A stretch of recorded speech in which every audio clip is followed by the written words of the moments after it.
how does a recession impact flipping? At Gilbert Fleming asks, what does a recession do for the price of and the cost of flipping houses? So this is a really interesting question, especially where we are in this economy. And I'm gonna highlight again something I talk a lot about, and that's above and below the median, because I think it matters today.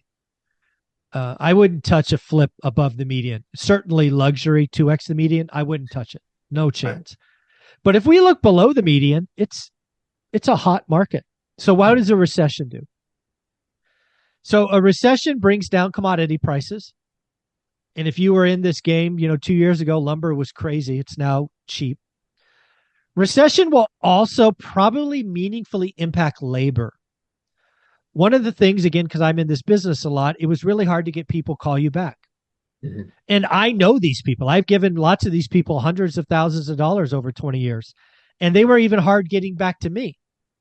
I am starting to see people say, hey, Michael, you got any projects coming up next month? I have a little hole in my schedule. So that's interesting. Something else that often happens in a recession is people pull back.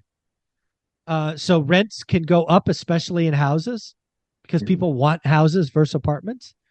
And then the last thing that probably happens is the government, the powers that be, will create first-time homebuyer programs to incent homeownership. It's kind of their stick. So yeah, I think a recession will create demand below the median. I think it will free up and cheapen labor. I think it's already cheapened up supply, like materials, and probably will do that more. And then lastly, a recession will scare people. And the people that do the work will find it easier, not easy, just easier to find good or great deals. So that's what I think happens in a recession.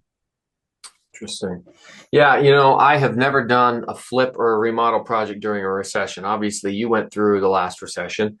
I can tell you what it's like to do a flip when interest rates start tanking or start skyrocketing. Excuse me. That's not fun. Certainly feels like just as much pain, I'm sure, as coming up with a falling value if you were trying to flip above the median. But it's interesting that you talk about how above the median there's danger and below the median there doesn't seem to be as much. Because where I'm purchasing in Indiana, the rentals that I have, there's no drop in prices. Everything's still right where it's been for the last couple of years, because now there's more people who are forced out of above the median coming down to compete below the median. So things seem to be just exactly the same.